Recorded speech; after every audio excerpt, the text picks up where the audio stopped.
Reading with your kids. Hola, ni hao, konnichiwa, assalamu alaikum, shalom, jambo, bienvenidos. Hi, my name is Jedley, and this is the Reading with Your Kids podcast. We are coming to you from the beautiful neighborhood of Reedville in the southwest corner of Boston, Massachusetts. We are so happy that you're part of our beautiful Reading with Your Kids family. Please be sure to subscribe to the show on the iHeartRadio app, on Apple Podcasts, Google Podcasts, Podbean, Stitcher, wherever you find your podcast. Today we're speaking to James Twyman about his Broadway show, Brother, Sun, Sister, Moon. Before we invite James in, I want to let you know that this episode of the Reading with Your Kids podcast is brought to you by Pilates for Parenting by our friend Holly Kinley. I love this book. What a brilliant concept, Pilates for Parenting. I have to ask you, are you aware of how important it is for you to exercise to keep your bodies fit and healthy? Yeah. Are you like me? Do you join gyms?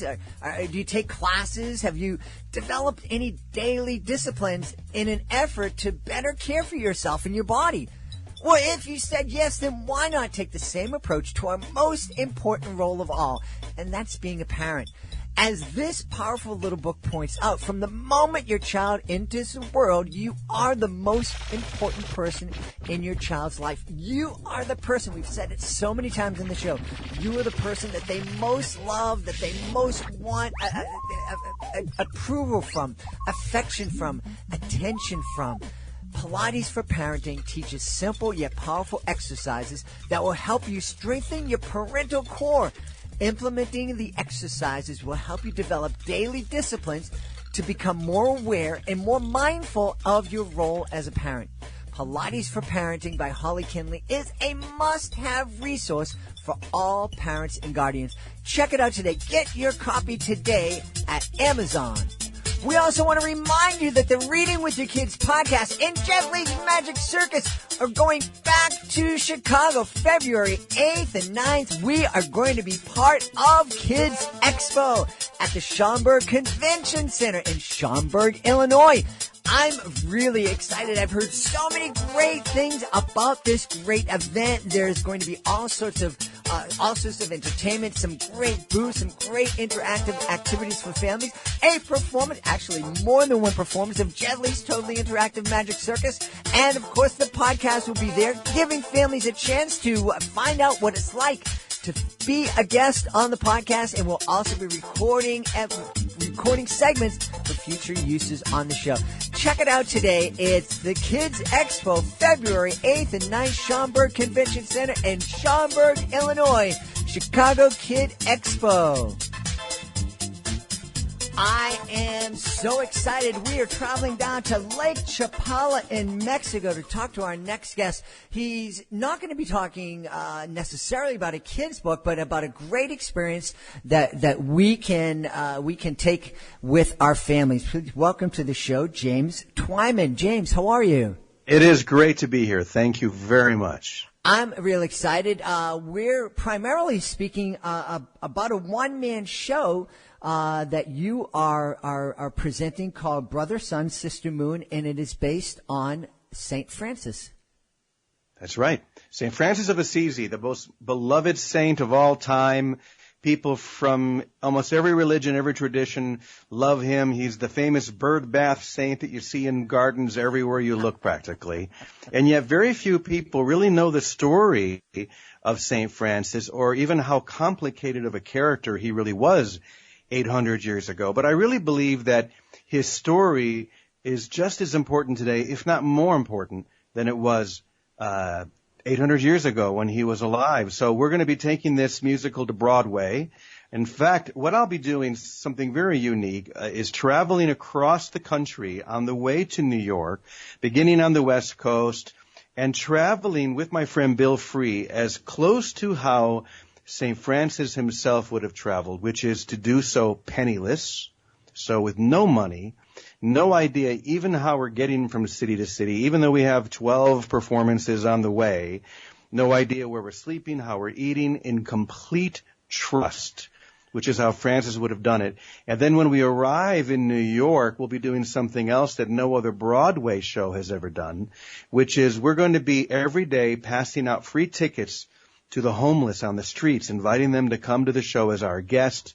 We'll have a big soup line in the back for everyone who joins us, ticket holders as well as guests, to enjoy a meal together. And this is what Francis would have done. He would have brought people together, people who would not normally come together. And that's why so many people give him credit for initiating the Renaissance. And if we're ever in need of a new Renaissance, it's now. And I think that's one of the reasons why he's so popular, and I think his message is so important today. Yeah, I am certainly no expert on St. Francis, but I do know that he led a very love-filled life, also very disciplined life, and he does his memory just engenders such love and compassion in people. Where did you get the idea for this? This is a tremendous undertaking. Right. Well, I'll tell you three things. First of all, I had written 15 books, and I had actually said, I'm not going to write any more books unless I have to. In other words, unless one is knocking on my brain so hard I can't help but answer. And that's how a book, my latest book, Giovanni and the Camino of St. Francis, was.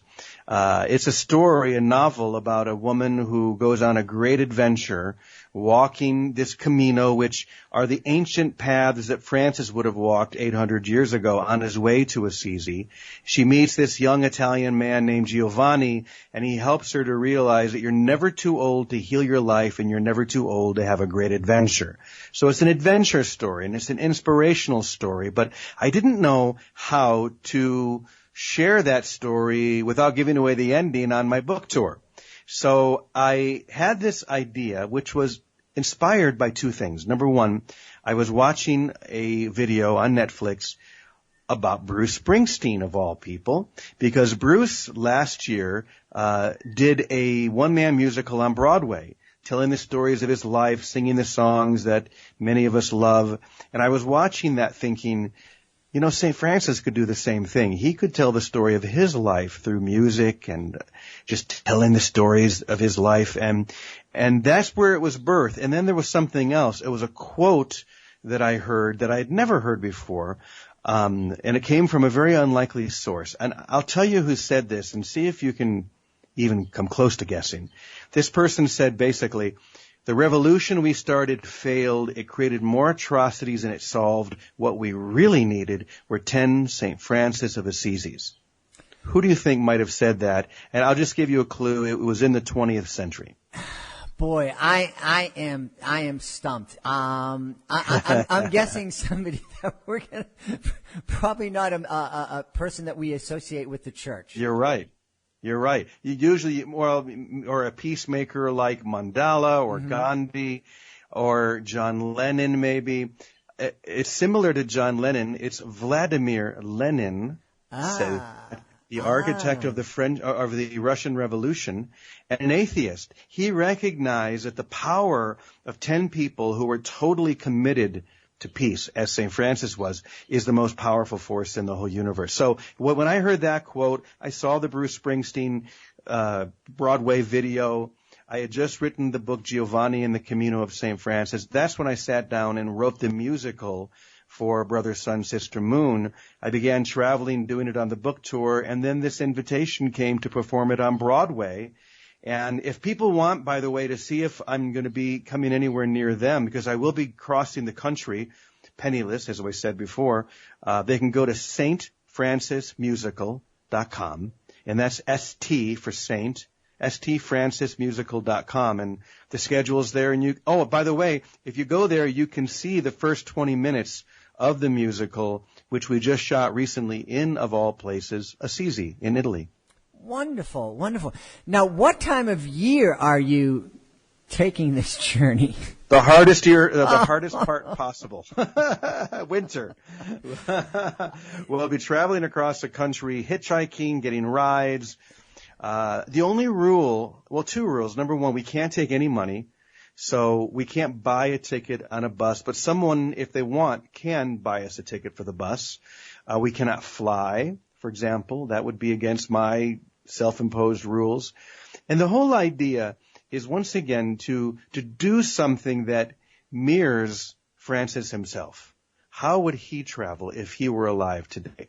He would do something radical, first of all. Francis was a radical person even 800 years ago. Mm-hmm. So I knew that whatever we did, it had to be radical. It needed to be inspirational. And, I mean, I've been touring for 25 years doing work like this, but I've never undertaken anything like this. And, of course, I'm a little bit nervous, as one should be. But, you know, here I am living in Mexico, and I'm not nervous about living here at all, as we were saying. And so I can't imagine anything but good coming from this tour. Well, I'm excited for you. It's daunting. I perform and I tour across the Northeast in the wintertime, and sometimes it's really hard in a minivan with heat and everything. So I definitely will keep you in my prayers for that tour, and hopefully some folks will buy you some bus tickets. So I don't see many people picking up hitchhikers these days. Different than when I was growing up. I tell my kids, you know, I hitchhiked from, you know, all around New England, and I can't imagine my kids doing it today. No. I'm just hoping that someone who looks like St. Francis on the side of the road is going to give pause. So many things come into my mind. I'll choose not to share. Yeah, I know. Now, this isn't, as you said, you've been touring for 25 years, and you're not necessarily you're not a Catholic missionary. St. Francis is a saint of the Catholic Church. You kind of, from what I'm seeing on your website, is you kind of embrace a lot of religious traditions. Tell us a little bit about James Twyman and your journey. Sure. Well, this part of my journey did start 25 years ago this year, when a friend of mine gave me a piece of paper that had on it the peace prayers from the 12 major religions of the world. And these were prayers that had been prayed in Assisi, the home of St. Francis, back in 1986, when Pope John Paul II called the leaders of all the religions together, not to discuss or argue, but to simply pray together and to bring the peace prayers from their traditions. It was historic, and a friend of mine a few years later gave me that sheet of paper. And 25 years ago, I had an experience where, as I read them for the first time, I heard this music and picked up my guitar and played along. And within 1 hour, I'd put all 12 prayers to music. And that's when people began calling me the Peace Troubadour. And I started traveling across the world, often invited to countries at war or countries where great conflicts were going on. Like in 1998, I was invited by Saddam Hussein to come to Iraq, or Bosnia during the war in the Balkans, or most recently, it was a couple of years ago now, I did a concert on a hill overlooking a village in in Syria held by ISIS, something that I got the best publicity of my life for when Bill Maher on his show called me the idiot folk singer from Portland. But once again, radical things, but these are the inspirational ideas that capture people's attention and capture their imagination. And that's why whenever we would do one of these concerts, or I'd go to one of these countries, we would invite people to stop at the same time that the concert was going on and simply offer their prayers of peace for that situation. And in some cases, millions of people have been part of those prayer vigils. So I've toured for all these years sharing those prayers. Of course, many books and have come from them, and I've been lucky enough to write or rather to produce or direct 7 motion pictures over the years. I've had great adventures, but I've never had as much fun as I'm having now sharing this musical Brother, Sun, Sister, Moon. Well, this is really exciting. Now, you offered to share a little bit of the music from Brother, Sun, Sister, Moon. Is that something you can do now? Sure. I'm just thinking about what I should share. I think maybe I'll share one of the more upbeat songs because I think this so captures the joy and the simplicity of St. Francis, and it's called Be Like a Child.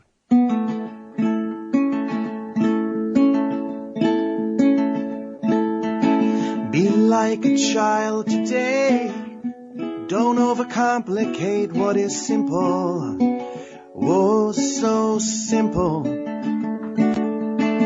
Love's power in you is strong. You don't need to wait so long. It's simple. Yes, so simple. I do believe that you can finally see what I've tried to get you to understand. It isn't hard to see what has always been true. If you take my hand, just take my hand. Be like a child today. You don't need to throw away what's simple. Yeah, so simple. I've tried so many times, but it was all just in my mind. It was simple. Whoa, so simple. The simple point is to never hesitate to offer the love you feel inside. That's the only way to never complicate and to keep your heart open wide. Be like a child today. That was beautiful. Thank you. Yeah.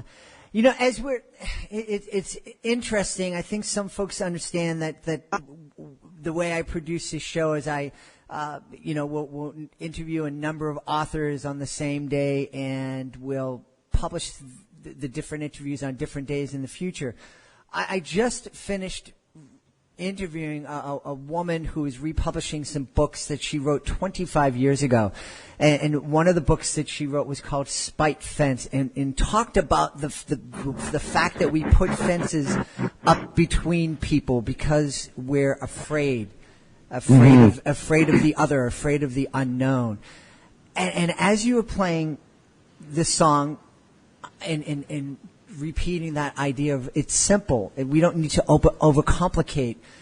Right. I don't know. Do you agree? I just got this feeling that sometimes we overcomplicate things. We get out the charts because we're afraid. Oh, absolutely. I really believe that there are really only two emotions, love and fear, and there are many derivatives of those two, but it comes down to whether I'm going to embrace or separate. And this is very true to the story of Francis as well, because his great transformation came when he became willing to embrace that which he found so unattractive. And that was symbolized in the lepers that were around Assisi. He was so petrified of these lepers, and something began to shift and change within him. And one day he was on his horse, and he came across a leper on the road, and he did something he never thought was possible. He jumped off his horse, ran up to that leper, and wrapped his arms around and kissed him right on the cheek. And that's where everything changed. His heart opened up. And that's what happens when we choose love over fear. And this is a time, I think we can all agree, that is so needed. Mm-hmm. We are more separated, more polarized than ever before. I think that's why Vladimir Lenin said that all we really need are 10 St. Francises. If there were 10 people who were willing to let go of their fear and step into love in the same way and be 100% dedicated, whether it's traveling across the country penniless and doing some show on Broadway or just in our own communities, that's what's going to change the world. And that's what's going to dissolve the fear that's kept us separate for so long. One of the things that touched my heart as you were describing the tour and the Broadway performance is you're inviting folks who are homeless. And unfortunately, the homeless have become the lepers of our time.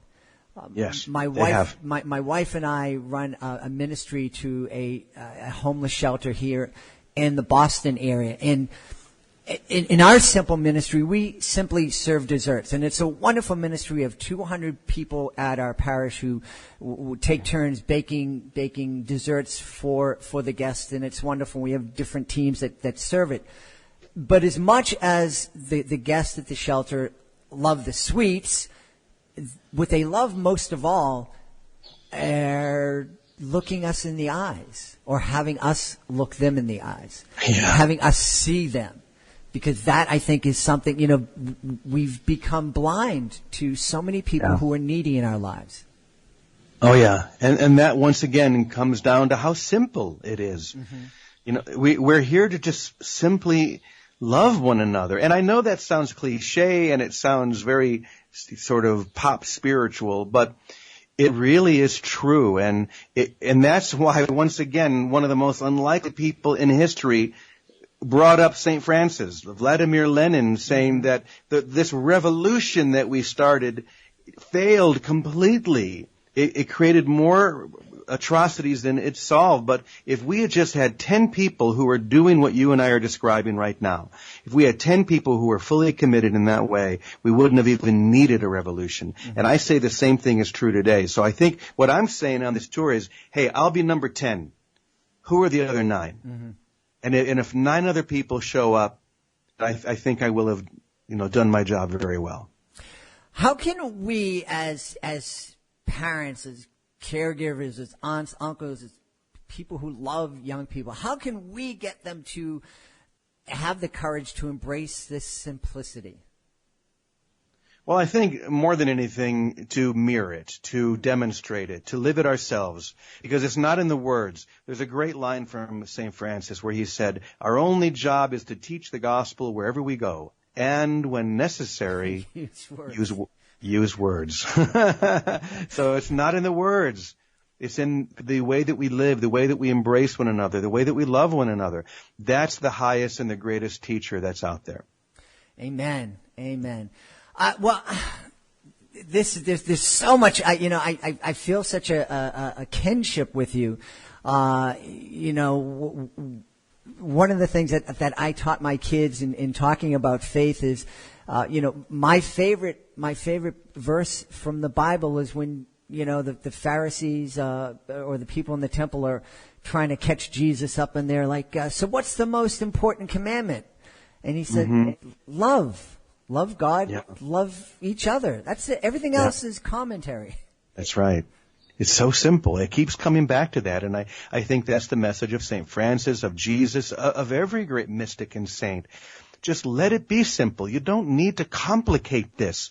Just be willing to look at all of your prejudices. Be willing to release the fear that's keeping you apart. And embrace every moment as an opportunity to be the change that you want to see in the world, as Gandhi said. If more and more of us can do that, then I think we will break free into a new renaissance, just as the people in the time of Francis did. Because remember, that was the end of the Dark Ages. And we're in a kind of a dark age right now as well. And I think if there are enough of us doing what we've described here today, we're going to break free and a new renaissance is going to dawn. And we're going to be amazed at what that looks like. Isn't it ironic that today, in a time when we have all this technology, you and I, you're in Mexico, I'm in Boston, we are talking through the magic of wires and microwaves but we're also living in a time where we have this ability to connect with people from all over the world, but we're also building these fences between us. Mm-hmm. Yeah. Well, they say it's darkest before dawn. Let's just hope that that's true, that all of these shadows have to come up one last time for us to look at them and then release them, because we'll finally see, no, this isn't what we really want. This craziness, the polarization, thinking that everyone's my enemy if they don't even agree with me. someone's not my enemy if they don't agree with me. My job is to listen deeply to what other people think and to find commonality. That's why I think these peace prayers that I put to music 25 years ago are so important, because we can look at the religions from the outside and say, well, they're so different. They believe different things. And that may be true from the outside, but when you get to the heart and the core of every religion, that longing for peace is always there. And that's why they all have a peace prayer. So that's why it started for me in that way. And it was a very Franciscan thing. I just wanted to travel around like Francis did and share these prayers. And, lo and behold, I got successful. But now I've kind of come full circle, and I'm right back to where I started, just wanting to share this simple truth. Well, I am really excited. Before I'm going to see if I can get the courage up to ask you to do another song. But before I do that, can you tell us where folks can, you told us about the website for the tour, but where can folks connect with you and learn all about the things that are going on with James Twyman? Sure. Well, they can go to Jimmy, Jimmy, Twyman, Twyman.com. I used to have James Twyman, but someone stole it from me, so I had to go to Jimmy Twyman. And there is a link there that'll take you to the St. Francis musical site as well. But if you go to jimmytwyman.com, you can see the music and the books and everything else, see what's going on. And if you go to the other site, you can see that we're going to be in Portland, Santa Barbara, Phoenix, Sedona, Santa Fe, Kansas City, St. Louis, Peoria, Chicago, Cleveland, Philadelphia, up above you in Amesbury, Massachusetts, and then finally in New York. And if you're in any of those places, I hope you'll come out and join us, or come to New York and help us pass tickets out to the homeless.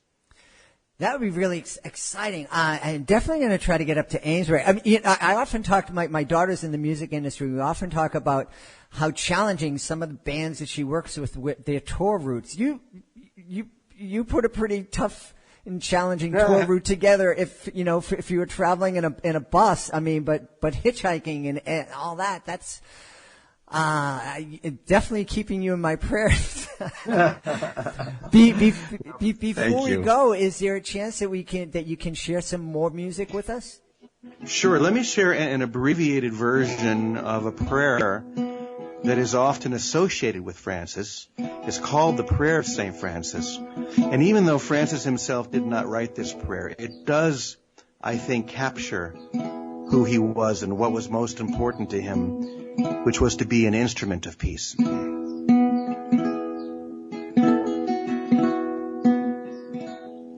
Oh Lord,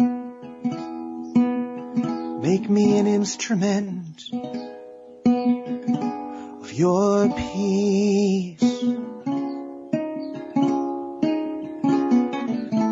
Where there is hatred, bring your love.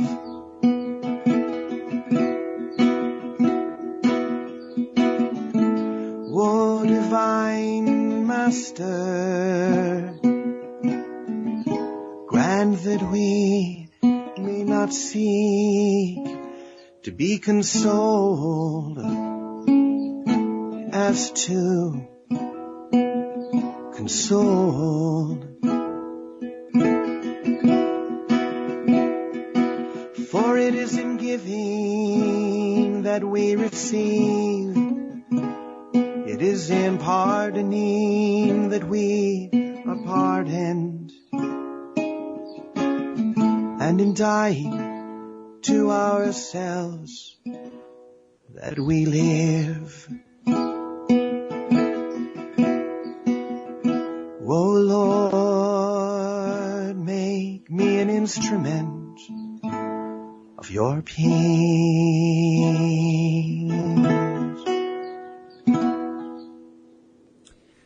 We've had the pleasure of speaking to the multi-talented author, singer, songwriter, producer, hitchhiker, James Twyman. Be sure to check out Brother, Sun, Sister, Moon, and check out his website, jimmytwyman.com. James, thank you so much for being part of our show today.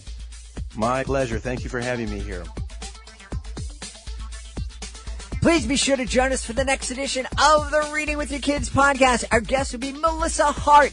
She'll be telling us about her brand new book, Better with Books, 500 diverse books to ignite empathy and encourage self-acceptance in tweens and teens. That's the next episode of the Reading with Your Kids podcast.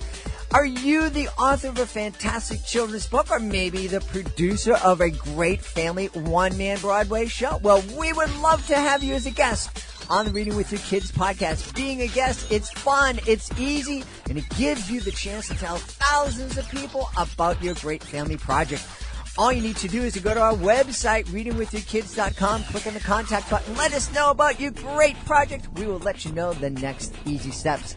I want to thank the folks who made today's show so very wonderful. Of course, I want to thank my guest, James Twyman. Be sure to check out Brother, Sun, Sister Moon. Also want to thank our sponsors, Holly Kinley. Be sure to check out Pilates for Parenting. That is a must-have resource for every parent and caregiver. Also want to thank the folks at Kids Expo in Chicago, February 8th and 9th. Would love to see you out there. Also want to thank my amazing producer, Fatima Khan, for all she does for the show. Be sure to check out her blog at readingwithyourkids.com. I want to thank my beautiful wife for all of the support she gives me. I want to thank Augie the doggy for having my back here in the studio. And most of all, I want to thank you. Thank you so much for taking the time to join us today. And as always, thank you so much for taking the time to make the world a better place by reading with your kids. I'll be looking for you in the next edition of the Reading with Your Kids podcast.